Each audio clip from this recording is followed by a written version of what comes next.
morning. Senate Education. Well, that's great. That's the first time I've ever got a response. Wow. We're going to hear one bill this morning, Senate Bill 5890.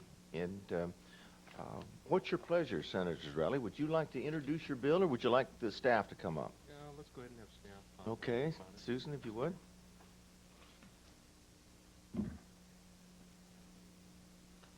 Good morning, Senator Hochstetter, members of the committee. For the record, my name is Susan Mulkey, and I'm staff with the committee. And behind your orange tab in your notebooks, you have Senate Bill 5890. This is a bill the committee did hear last year. In the interest of time, I will try to be brief in the description.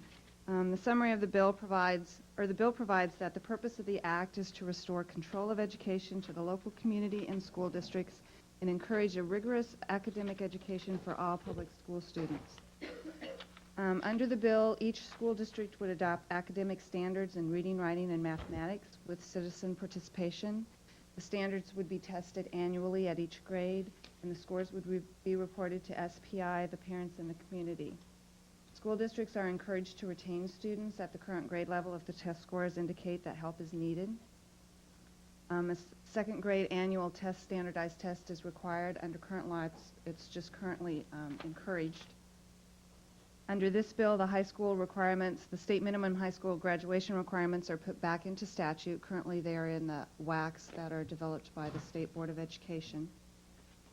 Most of the provisions of the Education Reforms Acts of 1992, 93, and 94 are deleted or repealed. Excuse me. And the private school curriculum requirements are changed so that they are defined as for the public schools. Finally, under this bill, the state and all individual school districts are prohibited from accepting federal Goals 2000 funds. Susan, if we were to pass this bill, we've spent a lot of money on the CSL and the like, and it's still in the biennial budget.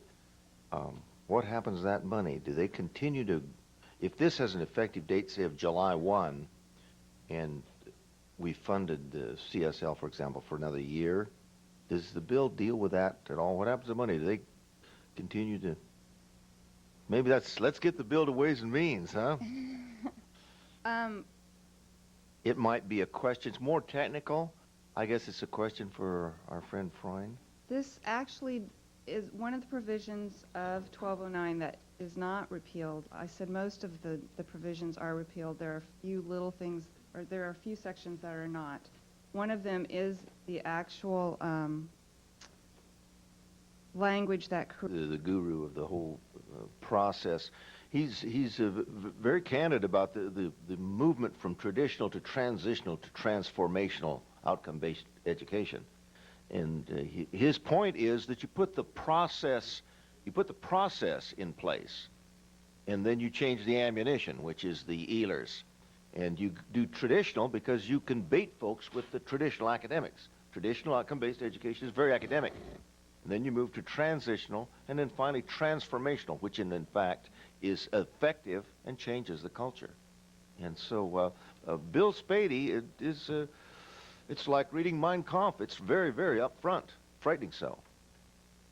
I guess I'm enjoying this dialogue. We'll let Senator McAuliffe have one more lick, and we got to hear from the public, the people who pay the bills. Well, Mr. Chair, thank you for always giving me my turn. Appreciate that. But I do think that, Senator Zrelli, you asked one question, and it's very important, and that is, how do you deal with children who cannot reach these outcomes? And I think that's a question that we are working very hard to decide within our schools right now, because outcomes, as you call them, mandates, really are learning goals. So I guess we will differ on that, whether they're a mandate or a learning goal for children. People have looked at what is necessary for our children to go to college, to get a job, to begin a career in today's world of technology and information as we've moved out of the manufacturing and industrial age. So we have a new age of what's required and the skills that are required. So they've looked at these ELers and said some of these skills are required for us to work together because computers demand that we do. They demand that we work differently than we did before. But rather than give you a thing about why outcomes are not mandates, I think that's an issue we should look at, and I also think that we need to answer the question, but we don't need to answer it today, because there is no magic bullet to say how we're going to get all children here. But we are on the road to getting there, where all children have the opportunity and the right to reach these goals that will give them that opportunity to go into the career of their choice or the college of their choice. If we don't get there, we are really cheating those children. So we have to work toward that goal. It doesn't mean that, and I can't tell you how to get there. I'm just saying that's the road we're on. Senator Johnson. Of either Senator or staff, does the current law, statute, 1993 law, provide for, I understood it to say that all, no exceptions, students would meet these standards and obtain a certificate or not graduate. Are there any, in the law, are there any exceptions? What about the children that can't learn because of developmental disabilities and so on? I wasn't here in 93, you were. What happened? Well, I do want to respond, and then I'll let staff respond to the legal language. But I work and am appointed to the Special Education Advisory Commission, to SPI, and right now they are working with SPI to decide how this is going to impact our special education students and how we can respond to their needs, but also make sure they're part of it. So there isn't an answer out there yet, but they are working on it. Well, but there is an answer if there's no exception in law for And I certain leave that children, isn't legal there? language to staff. And I guess you may have to think about, can they graduate if they don't have a master's question?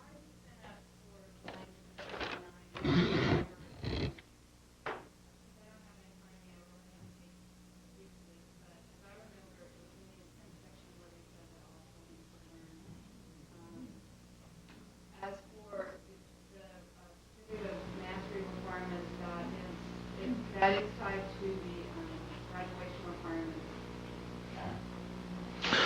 The practical outcome of the whole thing is that the time runs out. I mean, we sat in this committee jointly with the Health and Human Services and learned about comatose students for the first time. And I made some unkind remarks about comatose legislators and comatose electricians. You know, it's... Let me just go back and tell you that everyone has a right to an education. Everyone, regardless of whether they are disabled, regardless of whether, and you would say they are comatose, they have a right. And you must remember this from this conversation, because those children who are special ed students may have to receive a certificate of mastery, but it might not look like everyone else's, because it might take into consideration their disability. Is there any provision in law for different kinds of certificates There is of mastery? no provision in law that says there can only be one kind. So does that require a legislative action in your estimation, or No. will bureaucracy handle It that? says certificate of mastery. We need to move ahead. Susan, do you have some details? Now I have it from several different sources, but this is a copy of House Bill 1209 as it passed the legislature. And in Section 101, they establish the goal of the Basic Education Act. And in there's language that says, to these ends, the goals of each school district with the involvement of parents and community members shall be to provide opportunities for all students to develop the knowledge and skills essential to, and then it goes through the goals. So that's, I believe, where they speak to all students. They talk about all students having the opportunity to develop the knowledge and skills. One Thank you. quick Steve? follow-up. Doesn't the statute also say that the certificate of mastery will be a condition preceding to graduation for all students? It does, I don't know if it says all students, I would have to find that language, but it Well, does say that. if the there are no certificate of exclusions, I mastery- guess that's what it means. I would agree with that. I'd like to go ahead with the panel. Thank you, Susan, for your research. Arla Loy Larson, you just checked. You said you were pro and just checked that you'd like to testify. So I want to read your name. You were the first one to sign, and you're certainly welcome to come up. And I'll call a panel also of Deborah Loby, Roberta Berg, and Marta Kirkwood. Arla Lloyd did not say for sure she wanted it. Okay. Thank you. I appreciate that. Welcome, and we're half an hour into the program, so urge you to launch right in. Thank you, Senator Hochstetter and members of the committee. I am Marta Kirkwood, Chair of Citizens United for Responsible Education. We strongly support SB 5890. And I thank Senator Zarelli for your tireless work on this bill. 5890 is the bill for which I and thousands of others have been working for 5 years. It will return the focus of education back to what it should be and what parents want, academics. We have been told that schools need to be more responsive to their customers. We agree wholeheartedly with that. We have also been told that the customers of the schools are businesses, and we could not disagree more. Businesses do have an interest in the performance of the schools, but the customers are the taxpayers, and most especially the parents. Our children are not the products of an education factory, the human resources, as those advocating restructuring proclaim. They are clients seeking a well-rounded education, and that education is the product. Parents are tired of being treated like raw material suppliers, with no right or ability to direct the education of their children. For the last 5 years, we have been steadily moving towards the radical education agenda of Mark Tucker and his cohorts at the Federal Department of Education. It is time for Washington State to take back our schools. I remind you of last year's hearing, where 3 hearing rooms overflowed with people, standing room only, and the halls were so choked with people that senators and other committees could barely make it to their hearing rooms.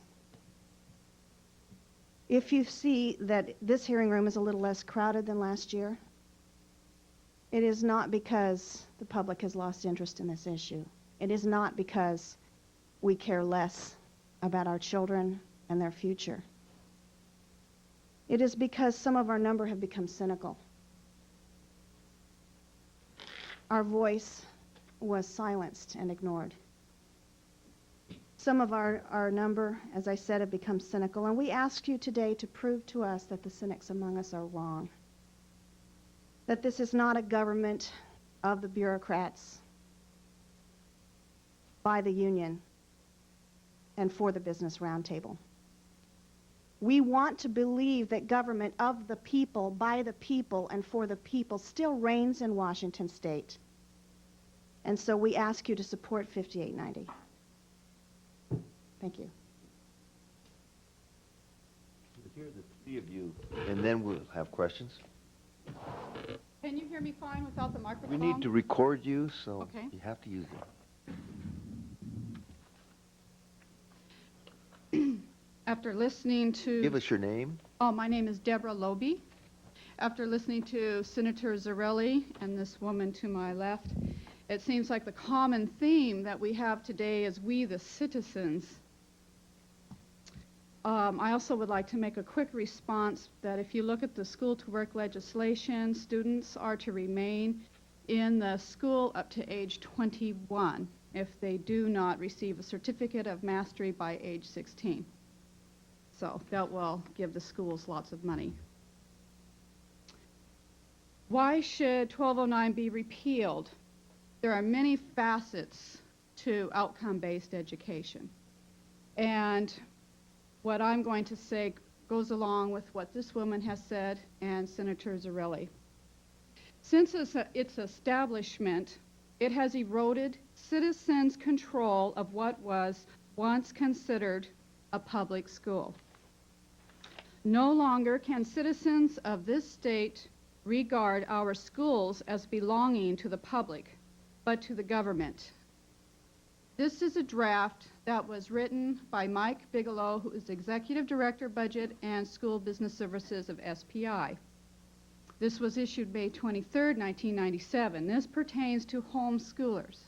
But I want you to listen to this because this will also pertain in the future to other students. This is Section B. It would require parents of home-based students participating in alternative education to sign an acknowledgement that all parental rights specified in RCW 28A 225.01 or relating to the alternative education program reside with the school district. Excuse me, but our parental rights do not reside with the school district. They do not reside with the state of Washington. They reside with us. If this continues with the homeschool population, it will filter down to charter schools that Governor Locke wants to establish in the state. Since out-based education has been established in the state without our consent, our rights have eroded. And big business is also wanting our rights taken away.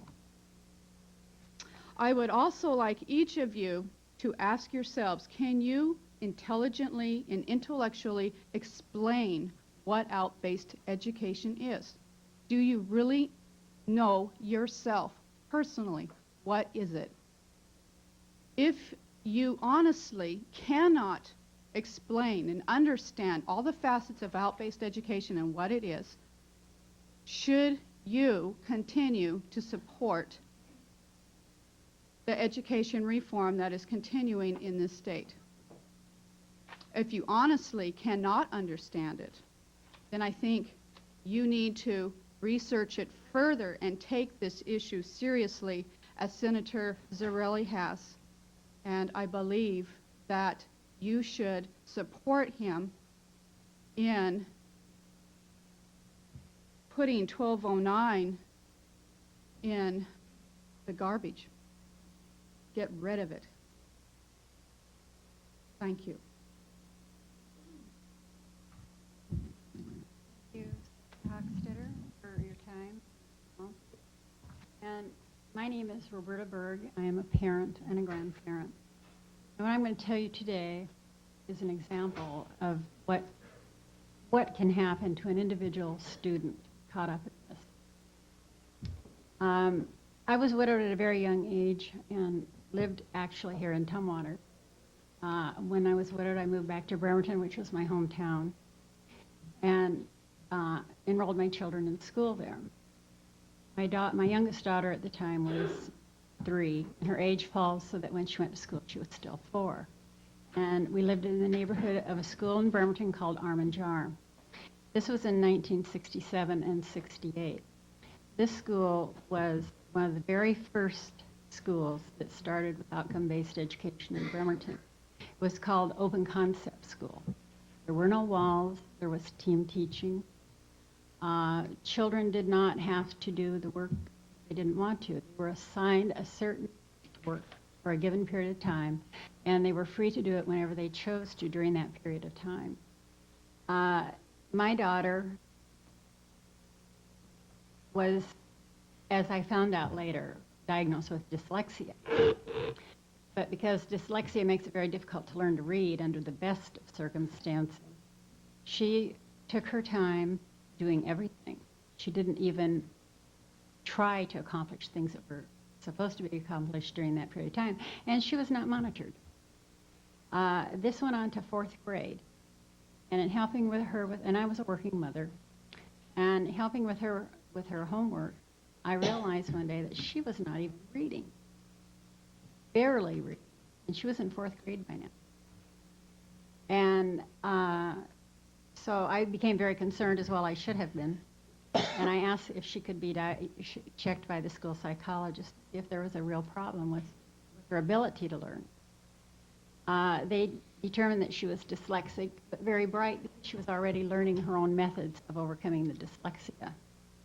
But it had slowed her down greatly in her ability to learn. So I took her out and I put her in what was still considered a very structured school in the 5th grade. We spent all one summer and every night that first year to catch her up so that she could at least maintain her position in 5th grade. But I'll tell you the truth, the damage had already been done to her self-esteem because she did not have the feelings of accomplishment. She knew that she was killing time at school. And when you damage somebody's self-esteem that way, it's not recuperable hardly. She's 35 today, and thank God I really feel like she's regained her self-esteem. But to think of the damage that it has done her personally, and then you multiply that by however many children that were affected. There are some children that can get by in that type of an atmosphere if there happen to be very self-disciplined children. But I think, on the whole, children are not that self-disciplined. And when you multiply that by the number of kids that have, were in arm and jar in itself, that school failed miserably. They went back to structured classrooms for several years. But since then, that school has been a leader in outcome-based education, even to a point that they were saying for a while a pledge to save Mother Earth along with a pledge to allegiance. So, it goes on and on and on. And if this bill can't put a stop to some of this, I can't imagine the numbers of students who are going to be ruined. So I would like to see this bill passed. I think it's a good one, and I think it's time that we really got a hold of our education. Thank you. Thank you. Questions for the panel? Senator McAuliffe. Thank you very much. First of all, Roberta, I'd like to tell you that I have a story just like yours, and I have 2 children who are dyslexic, and it was in 1975, and we didn't deal with that problem in 1975 because we didn't know about it. And I guess in order to say that, I'd have to say that, Deborah, you're from Edmonds. That's my school district. And Donna, you've been a part of this movement for many years, for many years. Of this whole, I'm sorry, I didn't say your name right. It's Marta. And Marta. Sorry, I read it wrong. no, actually, it was March of 1993, a month before 1209 Okay. passed. That's right. I remember you saying that. Well, I think you have to recognize that many of us have been on this road for about 20 years. I started in 76 because my children had difficulty learning how to read. And I went on a school board for 14 years, and we tried lots of different ways and strategies and techniques to teach kids. But meanwhile, you have to remember that science was working very hard also. Our universities were working to find out how the brain learned, what kind of research we could be using that would be helpful for teachers. We started back in 75, and today it's 98, and we're still learning. There isn't any one magic bullet for what makes education work for all kids, because they learn differently, because we're learning new research about how the brain learns, because we have to work hard to improve learning and improve teaching for all of our kids. So part of this is, there were some things we probably didn't do well. But when we didn't do them well, we changed. As soon as we found out that the open concept didn't work, they built the walls back up again. I was there. I saw that happen. Didn't happen to my school district, but some people tried it because they thought it might make a difference. And when they decided it didn't, they went back to what they should have had. Is this not right, to try different things, see if you can improve student learning? There is no single one answer for any child, just like you said about your child. They can't all learn the same way. So I think we're on the road to be finally saying, this is the direction we've been coming. We have to set high state standards. We have to assess student learning, and that's what we're doing today. We have to make sure they are learning and that we help them to learn. May I respond to that? Please. The problem with that is, while you are experimenting, many children are going down the tube. And interestingly enough, it didn't take a scientific genius to figure out what was wrong with her reading. Summer that between 4th and 5th grade, I taught her phonics. She's a great reader today. So you can't totally overlook what's happening. You just can't. Sure. Senator Zolli. I would We just, do need to move ahead. yeah, I know. Just quickly following up on Senator McCullough's point, I mean, that's exactly right. Not all kids learn the same way. Yet we're defining how they're going to learn and what they need to learn. That's the whole point of this argument, is we've got to get off the backs of teachers and districts about telling them what they have to teach and how they're going to teach it. Senator McAuliffe. And I won't take any more time, but this is not about what. And phonics did not help my dyslexic child. So this is about learning new strategies and trying to find new ways to help our children learn. But I'm saying my child's education was lost to the lack of phonics. Many children's education is lost every day because we don't know exactly how to do it, but we're working at that. If I could respond? Um, I don't believe in fixing something that isn't broken. And if you look at the literacy rates in this country in the 50s compared to what we have now, what we were doing then was working, and what we're doing now isn't. And the reason that I became involved in all this and that I seem to live down here sometimes during the legislative session is because I am so concerned about the future of not only my own children, but the children of the whole state and the whole country. Back in 1989, when I sent my oldest daughter off to school, I was very happy with the schools. I was very pleased with the education that they were getting. But things started changing in 1993, and I became involved in politics, kind of kicking and screaming. I was drug into it. I can't stand politics, but I have to save my children. We do need, briefly, Briefly. If this program was so wonderful, then all it has done is taken control out of the public school. Also, many teachers are leaving the school district because this program is a flop. Another thing, this program is extremely expensive, continues to get expensive. Also, the test scores continue to drop. If this was such a successful program, you would see the test scores going up instead of down, and you would see homeschool students and private school students becoming more even with public school students instead of always on top of them. we do need to move ahead. Thank you very much, Donna Leggett, Judy Gunderson, and Jane Gutting. One thing about the electrical business, research makes it better.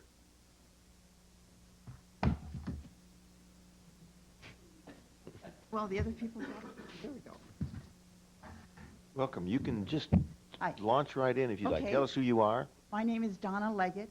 I'm a parent with a couple of children in a public school district, a small one, a little north of Seattle. Two things. Briefly, in this bill, in regards to writing, there's a definition. See if I can get to it quickly here. I thought I had highlighted it.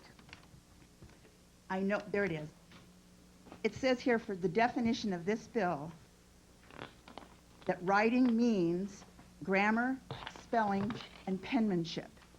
And although I'm sure that my children, and I hope all children in this state, are getting some grammar, spelling, and penmanship throughout the grades, by the time they get into junior high, or at least by high school, I'm hoping that their writing consists of more than just grammar and spelling and penmanship.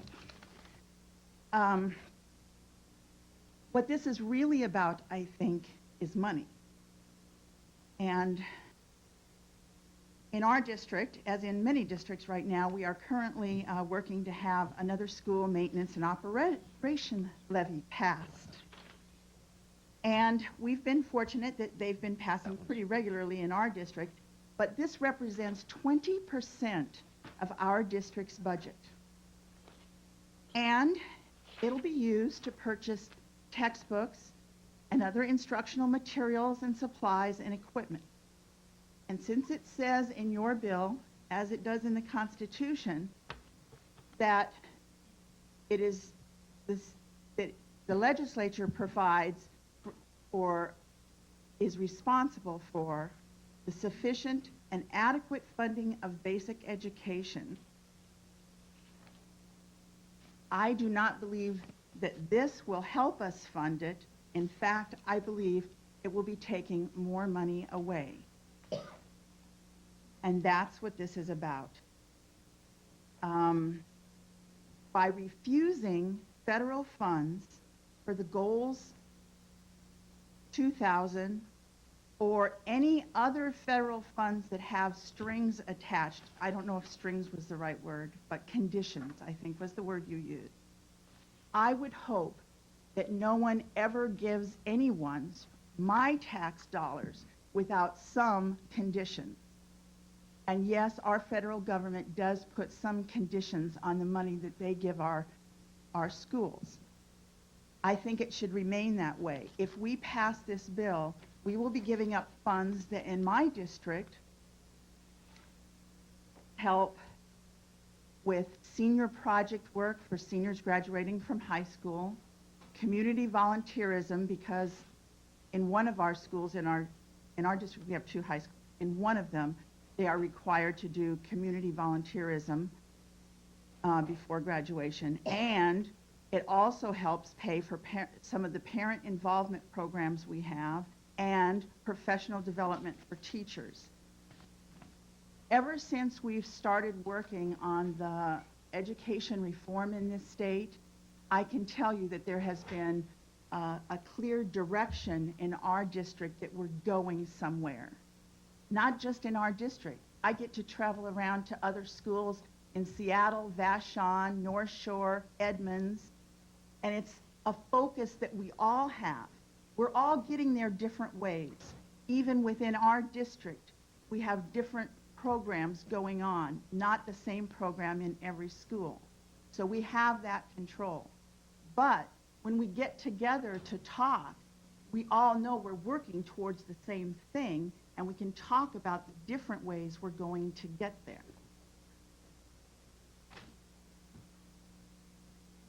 I know that Senator Zarelli is a busy man, but I wish that you could get to some of the classrooms I've gotten to, because I do see local control, and I do see parent involvement. Our SAT scores, our SAT scores have been going up. We just got back some initial results from a pilot program of the new state standards, I'm calling them ELERs, but you know what I'm talking about, the new standards that we're working towards, the new outcomes. ELERs is the right term. Okay. Academic learning requirements. Thank you. No wonder I was thinking of ELERs. I couldn't remember the long word. Those scores were not quite as high as we had hoped, but they're not mandated yet. So the whole purpose of the work that was done by the legislature in 1993 was to give us some time to get there, so that when our test scores come back, kids won't feel like, oh, I didn't do well, okay? So we're doing well on the SAT scores, but that's not enough. I was raised in the 50s, and the education my kids need today is different. Donna, would you entertain a question? I just want to say, to me, this seems like it's about funding. And are you trying to take away funding from our education? Mr. Chairman. Senator I Johnson. wanted to ask a question. I think I got a mixed message on the idea of local control. I think you were extolling the virtues of local control, and at the same time suggesting that the federal government should not send money from Washington, D.C. to us without strings attached. Senator Gorton's been active in saying, no, that's not right. I mean, we're spending too much money sending it to Washington, getting it back. We know what to do in our own districts. You're in the Shoreline District. Correct. Do you have confidence in the parents and teachers, other school people in Shoreline to know how to allocate funds, education funds? Or do you think that we need to hear from Washington, D.C. how we should do that? I think it's a combination of both.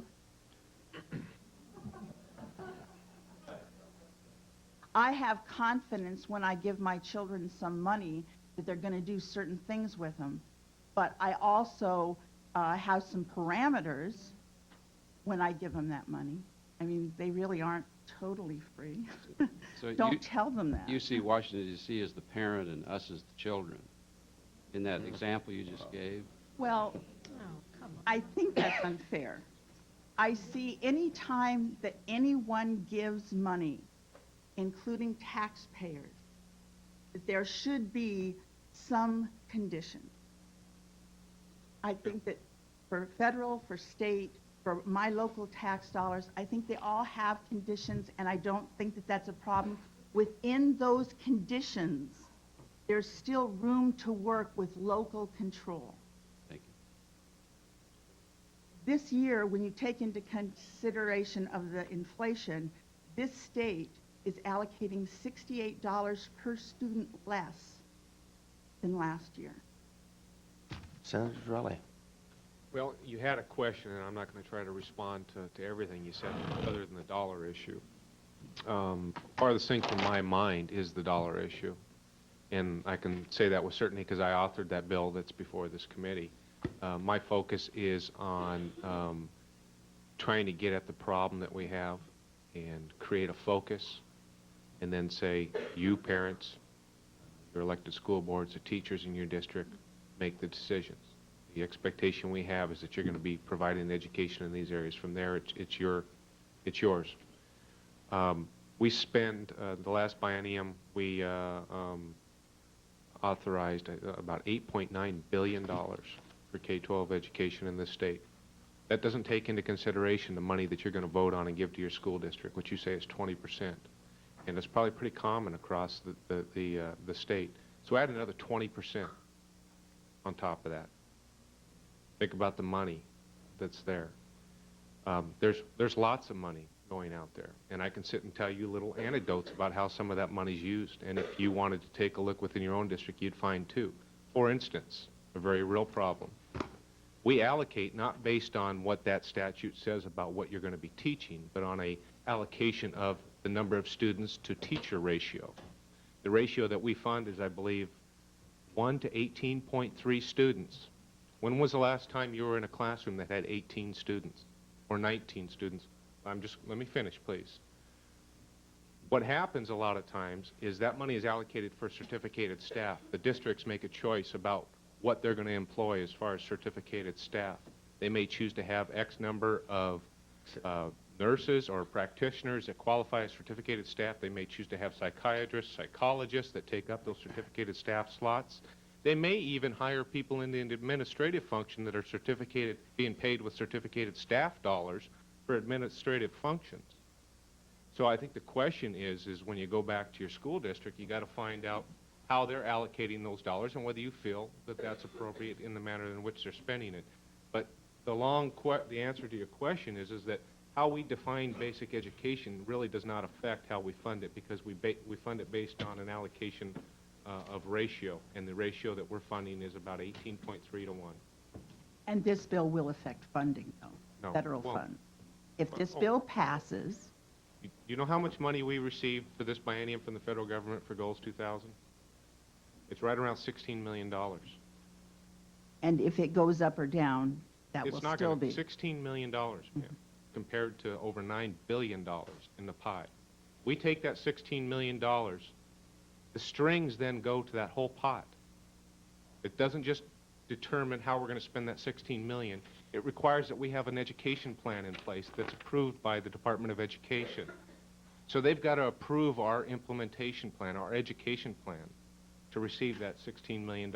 So they, in essence, have control over the dollars that you and I pay to our schools, both through general collection in the state and at the local level. I think we ought to be concerned about that. I've got 8 pages of stuff, and so I'm going to ask the committee to be very, very sparing in your questions and remarks, so that we can hear the people whose kids we're educating. So, Donna, did you get your? Okay. Jane, who's next? Judy. Don't be shy. Senator Hochstetter, thank you for allowing me to speak today. My name is Jane Gooding. I am the Associate Superintendent of Learning and Teaching at the Office of the Superintendent of Public Instruction.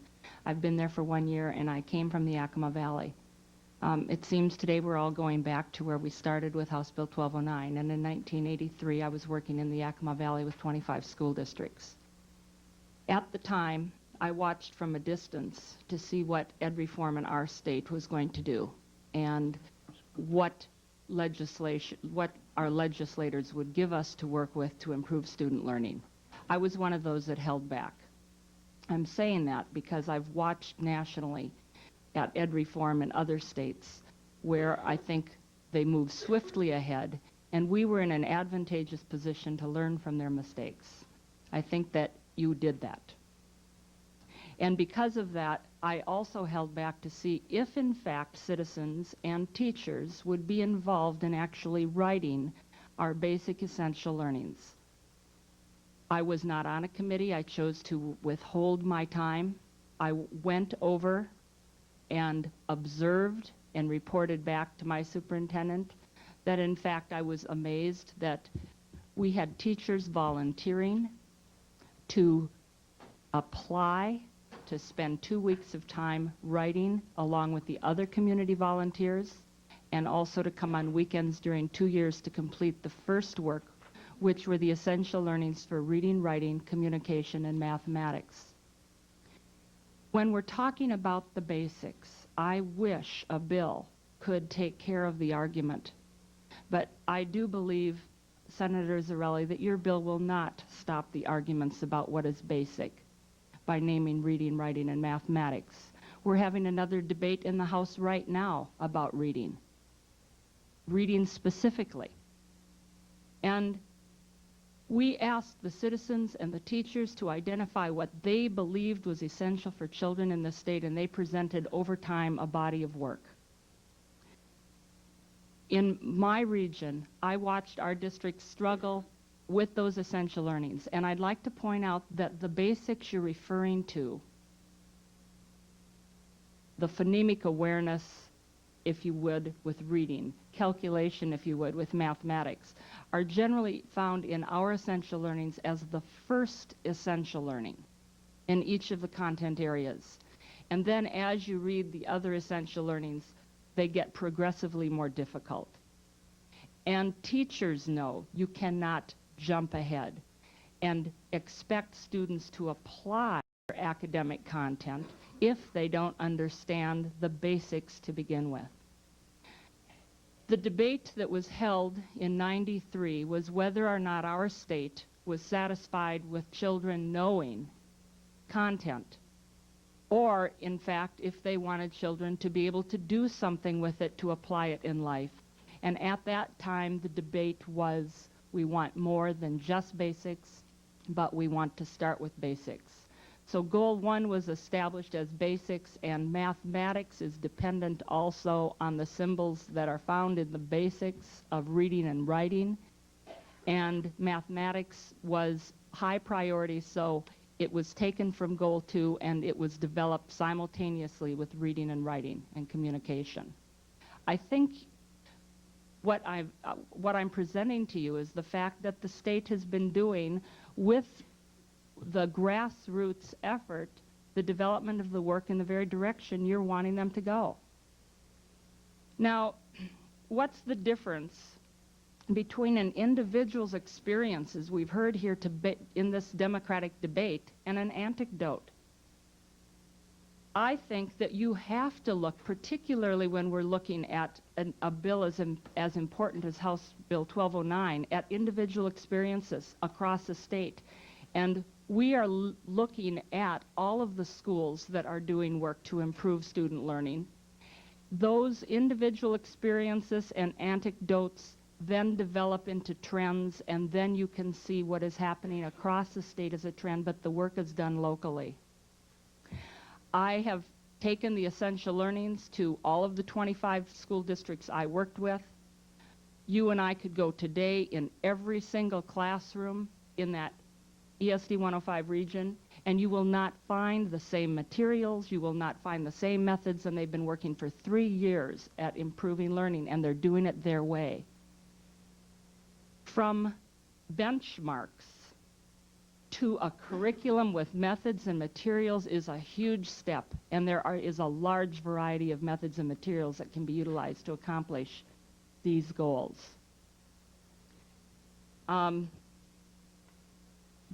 We have SLIG dollars that you're referencing in the bill as part of 1209.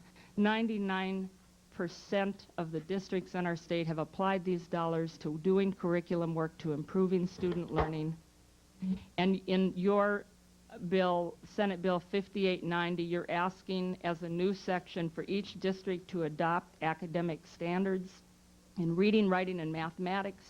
We have several examples of districts that have already done that. They don't need the legislature to tell them to do that. That's obvious. We have a standard established in the state now for reading, writing, communication, and mathematics, and the districts are working hard to get there, and they are establishing their local standards. And to do that, it takes some local work, and that takes money, and these districts are using Goals 2000 money to help them accomplish that objective, and they're not taking it out of their classroom dollars that go directly to children. To me, that's the advantage of using federal funds. Yes, the state submitted a plan. We would be happy to send that plan to you to review. The plan that we sent to Washington, D.C.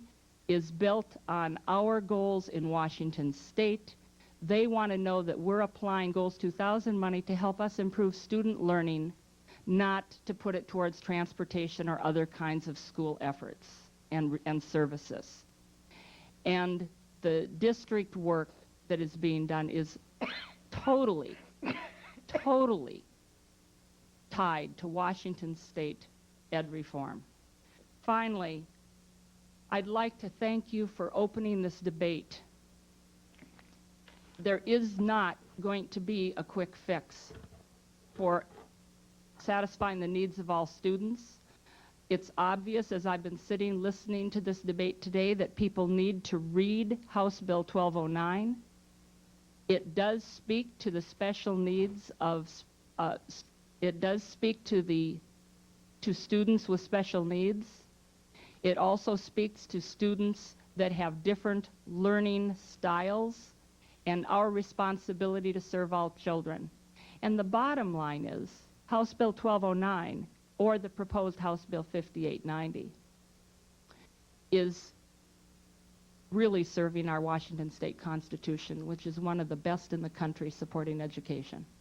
And that is the Constitution that will allow all students in our state to have an opportunity to learn. Thank you, and I'd be happy from our office to provide you with any other documentation that would be of service to you. I do appreciate the dialogue on local control. The rest of you can go to sleep now for the next 30 seconds. And I want to look the TV audience right in the eye and ask them, did you write an ELR? Did you have any input in writing an ELR? Would you recognize a certificate of mastery? And do you know specifically what Bloom, Spady, and Tucker have in mind for your children? Next. Good morning. Thank you for allowing me to speak with you.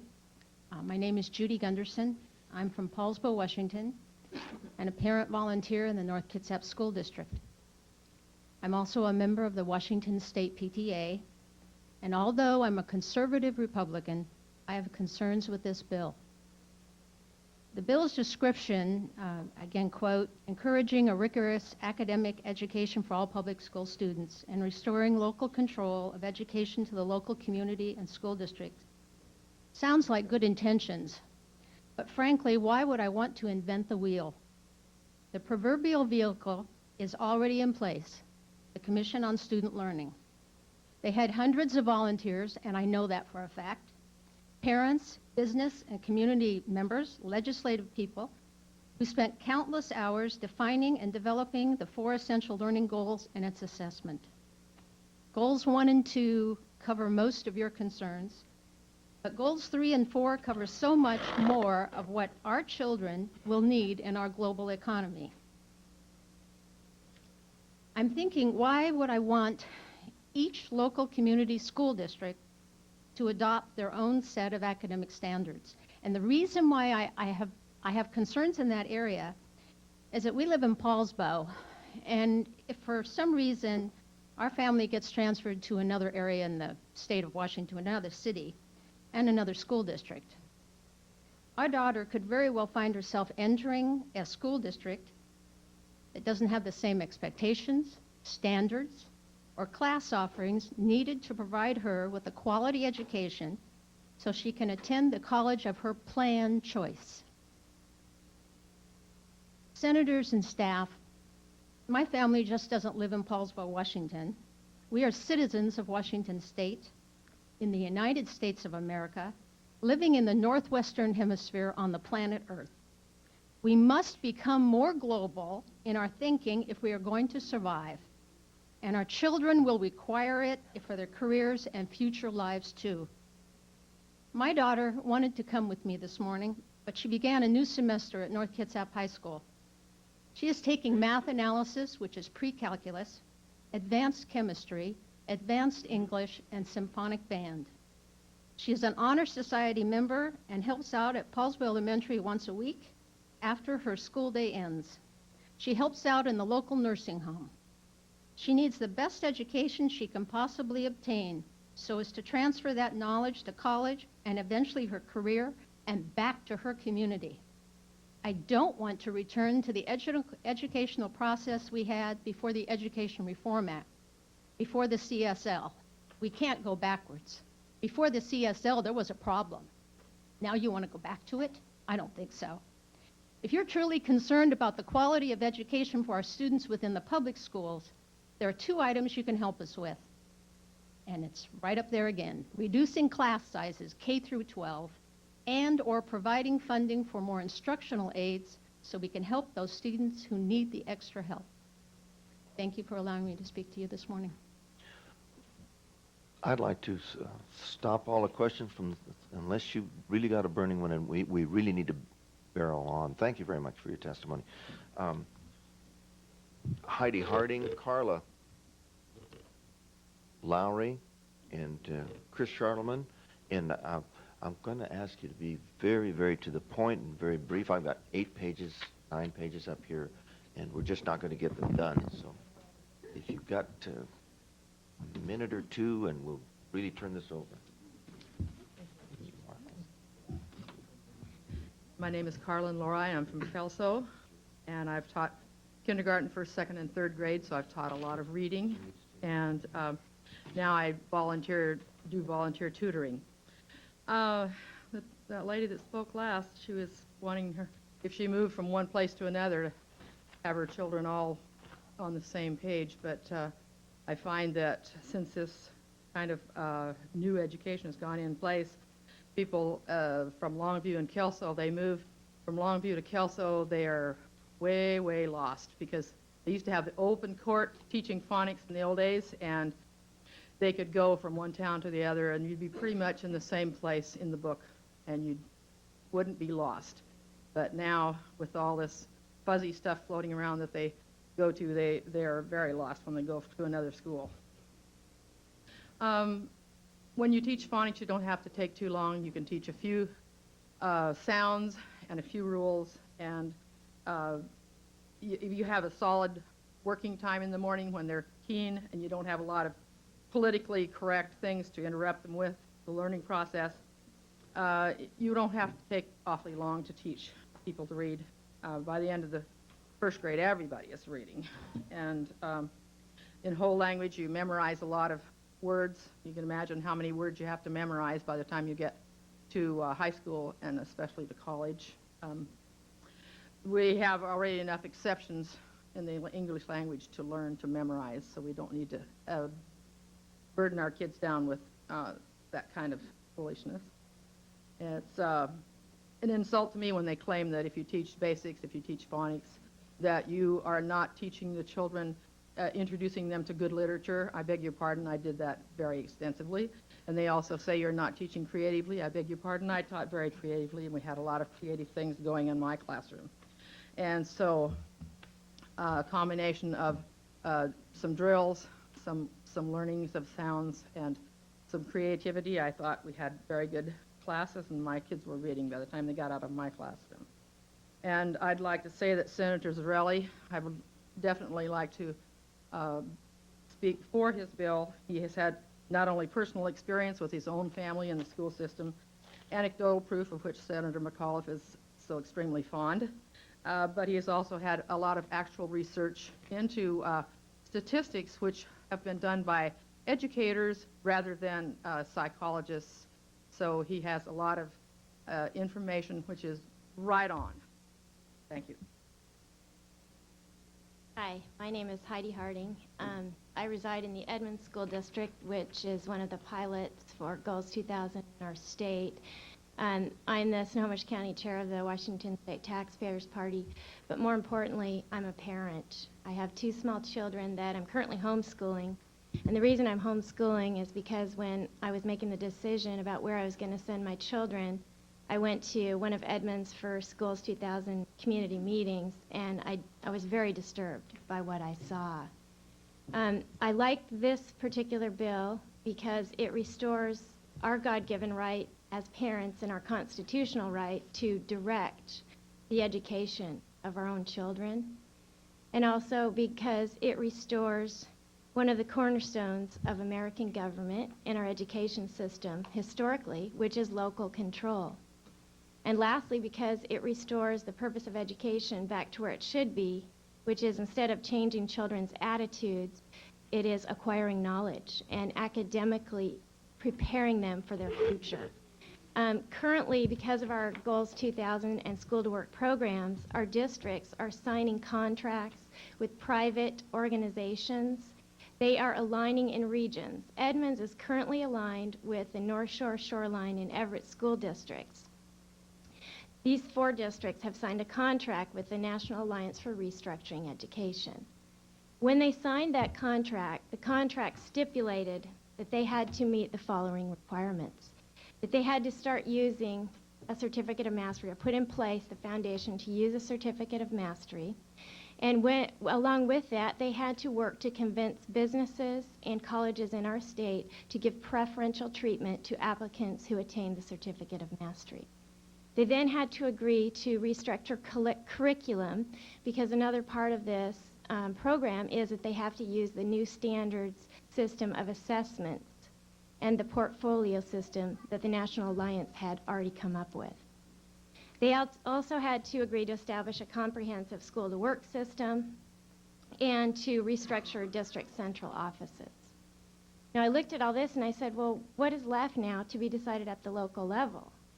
Most parents in our district have no idea that this contract was signed. We had no input into any of these decisions, and yet when we went to our school board meetings, we're told that this all came from the community. Well, how can it come from the community when we weren't even aware of it? And furthermore, a lot of these goals I terribly disagree with. These regions are to include workforce development boards, which according to the governor's Comprehensive School to Work Transition Task Force are going to use regional labor market information to determine the career path that our children are going to be plugged into. And that is what scares me too, because, you know, what if my son wants to be a dentist and the region already has met its quota of dentists? Is he then going to have to go into another field? I believe that my children have a right to choose their own career and to decide what they want to do with their lives. I don't want that decided by the government based on labor market information. Okay. And finally, this system will discriminate against those of us who have our children in private schools or home schools or church schools. Many of us, for reasons of religious conviction, whether we be Christians, Jews, Muslims, or other religious persuasions, do not want our children to attain certificates of mastery. We believe that the primary goal of education is to develop good moral character and then to teach our children academically. We do not believe that our children, the primary purpose of education is to produce quality workers or to make our children good global citizens or to assure a competitive workforce for the American economy in the future. We believe that our children are God-given gifts and that we are given the responsibility and the right to help them choose what they want to do for their future. And so I ask you to give parents back their responsibility and their role to determine their children's future by voting for this bill, and also to give us back local control.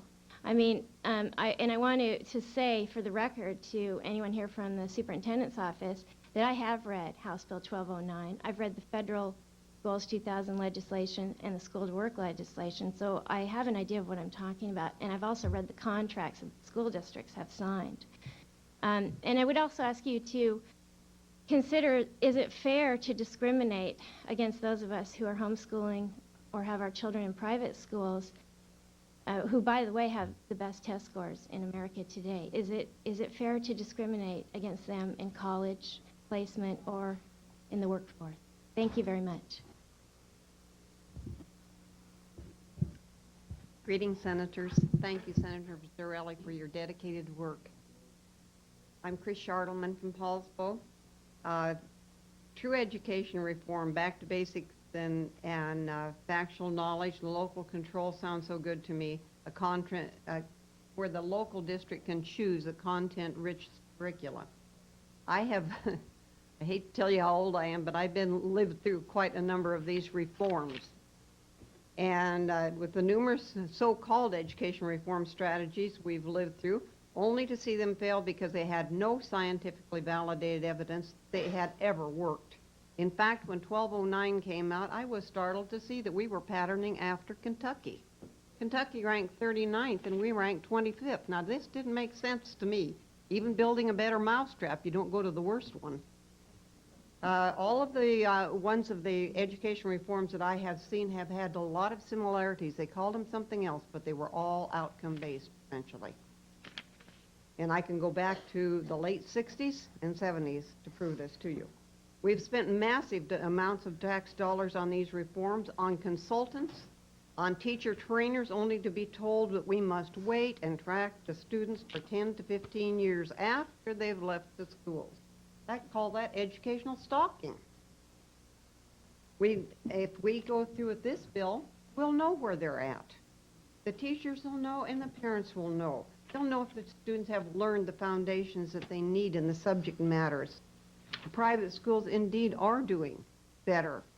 And they don't have to wait and stalk them for 10 to 15 years after they get out of school. Another problem that we have had is that Senate Bill 5890 will correct is in teacher training. Until teacher preparation is content and subject driven, not philosophically motivated by some worldview, we're going to fail to give students the knowledge that they need to have to succeed. By having an expectation of what they're going to be needing to teach the students, although not actually driven in curriculum, at least it tells us those teachers are going to have to know what the teacher training is going to have to give the subject matter and the methods that will really work like they have in the past. It's a market-driven thing. If we don't say what we want, we'll never get it. Feel sorry for these teachers who never receive the training they need to give the strong academics. As to are we local control or are we not? Judith Billings wrote in her own paper that everything we are doing in the education restructuring is to meet the Goals 2000 criterion. Now, that doesn't sound to me like that's local control. When I went to the Workforce Training and Education Coordinating Board 1 year ago, January the 28th, Byron Wilson stood up and during part of his presentation, he said, if you add goals, goals 3 and 4 into goals 1 and 2, you cannot know what the student knows because you cannot separate them in the assessment. You will not know what they knew academically as opposed to their workforce skills or their higher critical thinking. So that's why I say this bill will immensely help us to help get the teachers back on track with their teacher training. We won't need all these consultants from England, from Kentucky, from wherever they come from, to take our tax dollars and use them for their worldview. Had we taken the manual that we saw last night and taken all of the market-driven part out of that, that would probably have been that thick.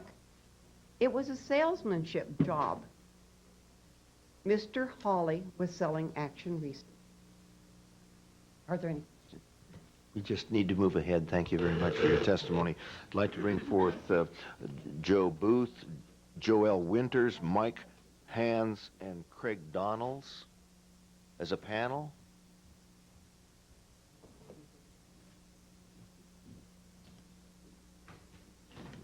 Maybe I need to give the next group a little bit of Arthur Hugh, Jim Galbraith, Sandy Schultz, and Marie Snyder on the next panel so that you can be ready to come up.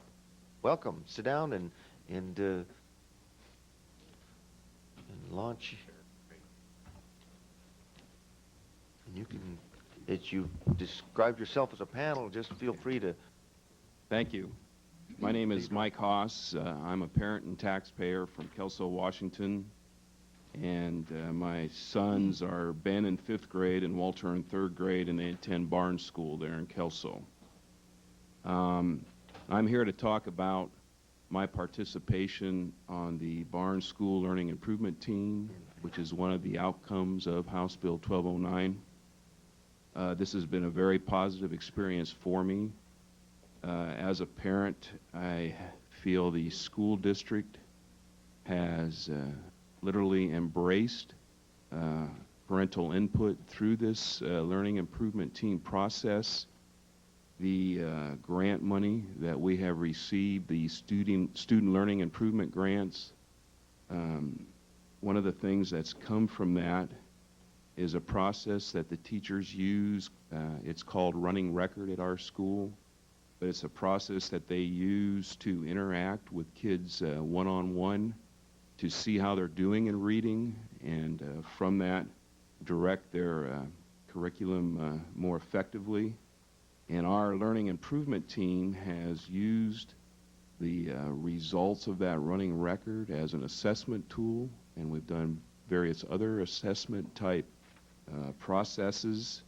And we feel that one of our responsibilities, if you will, to our school is to make sure that the way we're doing it at Barnes, that the kids are learning to read and learning to use math.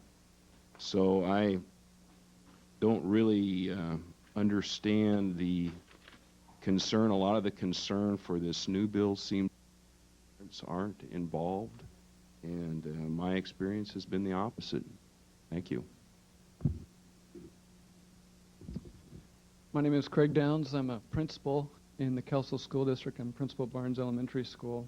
And I just want to specifically speak on the parent partnership that 1209 has really helped us to create. We have spent significant time speaking about and discussing significant issues, mostly reading. And we meet as parents and community, classified, certified staff. And most of our significant input has come from parents. And we meet as a group and we see ourselves as all equal. It's not administrative mandates that we're talking about. It's how do we help our kids learn. And we have used some of the funding from 1209 with the SLIG grants to help teachers get trained how to better teach phonics, how to better teach math. We're significantly going to, probably the most significant difference that we've seen is by using assessments, teachers are now determining what each kid knows and giving them appropriate instruction at their level. Not, okay, this is first grade curriculum, so I'm going to give everybody the same thing.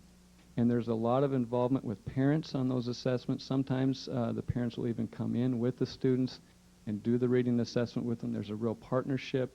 And our most successful students are those students that parents take on that educational issue with us and help at home and help at school. So my comments are specifically to the parent involvement issue, and I know that 1209 has greatly improved our communication there. Thank you. Hi, my name is Jo Booth, and I'm from the Winlock School District, which is 40 miles south up here, in case nobody knows where Winlock is. But I have 3 boys, one that has graduated, 2 that are in school presently, and I have never felt so welcome in the school before. I think this has been an open invitation to parents and community members. I think this is building bridges between private and public partnership. I like the integrated curriculum. I like the fact that it goes, that it brings in vocations for the children's future. I like the business partnerships coming into the schools, offering rewards. We're learning more about Read to Succeed challenges that different businesses are doing. I've got a couple examples here of that. I like innovative learning that they've been doing. My particular children in math are doing things called Math a Minute and ICSP, and they're building portfolios, and they're very proud of their portfolios.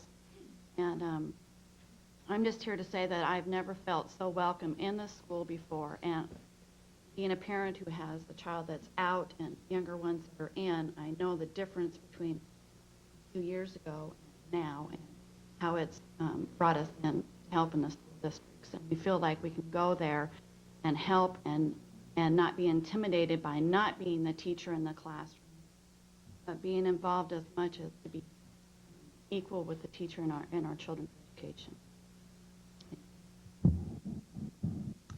And my name is Joelle Winters. I'm with the ALIT team, Toledo School District. I'm relatively new, year-old member. I'm coming as a parent. I'm also religious. I'm also conservative. And I have 2 children in the Toledo School District. And I can tell you, I have never been received so welcome in our district as now. And I feel like 1209 encourages parent involvement. I just attended the Student Learning Conference. Family was number 1. That is the focus on getting parent involvement with your children at a young age. And I personally would like to see 1209 continue. I'm excited at seeing our district curriculum align. I'm excited with a one direction, and I'm here to support 1209. Thank you. Thank you very much. The next panel, Arthur Hugh, Marie Snyder, Pat. So many sheets, and we're trying to get some people from way out of town. That Jim Galbraith, and Sandy Schultz that have come all the way across the country, the state. Welcome. Just launch right in. My name is Jim Galbraith. I'm the director of Facts for Freedom. We are spread all over the state with thousands of members. I'm 72 years old, and I go back a long way, and I look at the education system I got. But anyway, let me... 10 years ago, the education reformers obtained $21 million from the state of Washington to conduct an experiment called Schools for the 21st Century. 10 years later, 4th grade children in most of these pilot schools scored well below the already dismal statewide scores. What happened? They had 52,000 children go through their state-of-the-art reforms. They had 10 years, they had $21 million, and they failed. Why is the legislature insisting on mandating these failed methods for all our children? This experiment affected 52,000 lives and was called pilot, was a pilot for Goals 2000. It formed the basis for the restructuring laws that now control your public schools. It used $21 million of your tax money. The school system, governed by its principals, eats up 53% of the state's general fund, your money. Currently, both the state and federal governments dictate what the schools will do, with the schools only allowed to decide how they will do what has been mandated to them. I'm going to go back a long time ago when I was in school in Philadelphia, and we had no superintendent of public instruction. We had no Department of Education. We had parents and local school boards running our schools. I got out of this. World War II hit, and I quit school in the 10th grade and joined the service to help win the war. Anyway, I ended up with an education in a public school in Philadelphia that allowed me to go on and build and develop a very successful career on television. I built a coast-to-coast management marketing business in the United States and Canada, and I developed and built this Facts for Freedom organization, ran for Congress in '84. I'm a 10th grade dropout, and yet the education that I received in my 10 years in Philadelphia school allowed me to go on and build a life. And I think it's about time that the government, especially the federal government and the state government, stay out of the classroom and let the parents and the school boards determine what we're going to be. Senator McAuliffe talked about we're moving ahead with new ideas and trying to reach everybody with these new programs and so forth. I look at it as the education system that we had years ago worked so well that the United States of America became the most powerful, successful, prosperous nation on the face of the earth. Why are we trying to change that? Are we trying to go backwards? It looks to me like these changes are moving us backwards. That's all I have to say.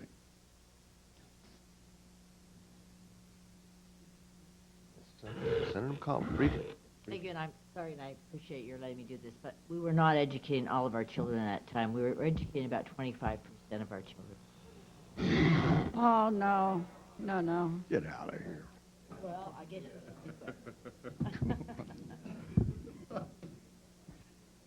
Not the state I came from. My name is Sandy Schultz, and I'm here from the Washington Federation of Republican Women. I want to present each of you with a resolution that we passed on October 5th, 1996 at the Washington Federation of Republican Women's Convention. It is a resolution supporting the repeal of outcome-based education and Goals 2000. I have a copy here for each of you, and rather than read it, it's very brief. We tried to condense it down into one short page. I ask each of you to read it, and I wanted to let you know that we took this same resolution to the floor of the National Convention on September 28th this last year, and it was supported and passed there. So you do have the support of the Washington Federation of Republican Women to support Bill 5890. Thank you. Hello, my name is Arthur Hu. I am an angry parent and citizen. I grew up, I was taught in the Renton schools back in the 70s, and some with the help of my great two Chinese parents, we sent 7 kids to MIT. I'm not here formally with any organization, though. I've been told that I've been deputized by Mathematically Correct, which is the leading side of rebellion against this whole, at least for mathematics, reform movement. I think the most important thing that you people need, the message you need, is that you've got to get rid of this top-down, educrat-driven, state-mandated, Mark Tucker-based education reforms. When we hear all children can learn, performance-based assessment, certificate of mastery, where did this stuff come from? It all goes back to this fellow named Mark Tucker, who's like the music man. He goes around and saying, there's trouble in every city. You know, these tests are so bad. Well, let me tell you something about this test that they came up with. And the test, I had a friend, Chase Lemington, she's with the Kitchen Militia, and somebody sent me something she did, and she sent me the actual notes from a meeting when Mark Tucker came to Seattle in 1991, outlining the test and how he was going to use state-of-the-art public relations with Burkett. I don't know how many $100,000s to give these huge, glossy things explaining everyone. And it just, poor little me, I'm one parent. Okay, I don't have a copy budget. I don't have, the Seattle Times prints everything about this great and wonderful test. And I found this is not a 4th grade test. The 4th grade, I have a Texas test here. Their exit level test, senior test, has problems from here. I've got a book of SAT questions. The college level SAT, the first page of the SAT, has more and easier 4th grade question than this 4th grade test. And let me tell you something here. They say, now, funny thing is, every superintendent and every principal that I've seen agrees that the test isn't too hard. All we have to do is toss all your textbooks, turn your curriculum upside down, and do the essential learnings. Well, let me tell you something. I hate to be the boy that tells you the emperor has no clothes. And their plan almost worked. Okay, everyone in the state thinks this test is great, except they missed one guy. Okay, now all you got to do is take this test here. I got this test here. Okay, and they say these are these are your learnings. No, there is another document which I have pasted out here that tells what the benchmarks are at each grade level. And people are telling me, well, it's general, doesn't really say anything. Well, if you look at the thing, it's specific enough to tell you. What do you find out? That if you look at the questions, what have we got in there? We got decimal math, proportionality, independent probability, area times height, computing exact probability, 3D solids, frequency histograms, Venn diagrams. This may sound like stuff. This is stuff every 4th grade teacher, or at least any math teacher, should know about. Yeah, they're in the benchmarks. They are at the 7th and 10th grade levels. Okay, we've got this flagpole problem here where it appears in other state standards, the Kentucky standard, at the 11th freaking grade. Okay, now let me tell you about what they didn't tell you about these test scores. Okay, 50%, you know what a median is. Median, okay, so the 4th grade, what's actually, at a 7th grade benchmark, you're supposed to know what the median is. By the 7th grade, okay, and as a fact, there's a test here where it looks like you're supposed to know a mean, median, okay, but it turns out the answer is not the mean, or the median, or the mode, okay, it's something else, which is a 10th grade skill. This is in your test score. Anyways, let's assume you know what the median is. The median test score, we're talking about, what are you going to do about the kids who score a 1, no next to nothing? Well, on math, half of the kids, 50%, scored a 1, and this was never printed. I had to call up the Department of Education and get the actual breakdown, because that was never published. 50% of students know, according to the test, next to nothing. Okay, and then what does that mean? Does that mean our kids suck next to Japan? Our kids are worse than Germans? Let me tell you something about, they're very specific about this test. This test does not score by percentile. It does not rank people. Well, if you did, the thing is that our students have been ranked, okay, by 7 or 8 or 25 different norm reference tests. Every test puts Washington students at national average. Okay, now, what people also don't know, well, at 8th grade, the United States is like number 280th in national rankings. Well, at the 4th grade, the TIMSS test is a test that is comparing kids. At the 4th grade, the United States is like number 1 or number 2. So we have a test that says our kids know nothing, and we are the 2 millionth. We are absolutely the worst students on the face of the planet, and our students are world class. Okay? And you've got a test here that says our students know level 1. What is level 1? That basically doesn't know squat. Okay? Now, let's talk about SAT. The SAT, I got one page, just the first page. This is, they gave you SAT. I spent $10, years ago to get this bunch of sample tests just for laughs. Okay, I took the first page. First page of this has a higher percentage of valid 4th grade questions than this test, and each question is easier than its counterpart on this test. We're giving this to their poor little 4th graders. Now, let's forget about the content. Let's just assume that the content was valid. But they have this Texas test. The Texas 4th grade test actually falls within the Washington benchmarks. It is possible. The benchmarks, people don't know, they think this test is the benchmark. And this is wicked hard. The benchmarks, nobody's told you, the benchmarks are one of the wimpiest standards I have ever seen. The benchmarks are incredibly wimpy, but they're not holding the test to it. And Gordon Ensign, when the highest, you got to ask your question, when the highest educator in the state, Terry Bergeson, goes out there and tells everyone, we've checked it, we know, and everyone in the state is taking her word. They trust her, that she's done the homework. And what's happened is that after all these committees and whatever students and teachers went in there, nobody bothered to check the test against a freaking benchmark. Nobody bothered to check. They just said, well, this looks great, this looks great, and they set their benchmarks. And the same thing is happening in California and Texas. All these other states are doing and making the same freaking mistake. It's just a cool thing to do. Okay, now, let's assume that it was within green. Now, the problem with these performance-based tests, okay, they cost 10 times as much to take. They take twice as many days and hours away from learning. They require turning curriculums upside down, and there's no way to score these things. They say, well, we have, you got to take people and train them, and these scores are and scores are locked up. There's no way, if you really want to roll around the aisles, let's release some of these scoring and see how these people score these things, because nobody knows what the heck is going on back there. It's just comedy to see just news stories of how people try scoring these things. Now, let's talk about... Arthur, I can see why people like to watch the Education Committee. Can I give you 2 more minutes? 2 more minutes, yeah, I'm almost we're not as smart as you think we are, so slow down. Now, the funny thing about these tests is what you've got is a movement that says all students will succeed, and they give kids a test that all students are failing. Now, let me talk to you about minority. The reason why we have these tests is because, well, the SATs, and they're biased against minorities. Well, the thing is that open response tests and these thinking questions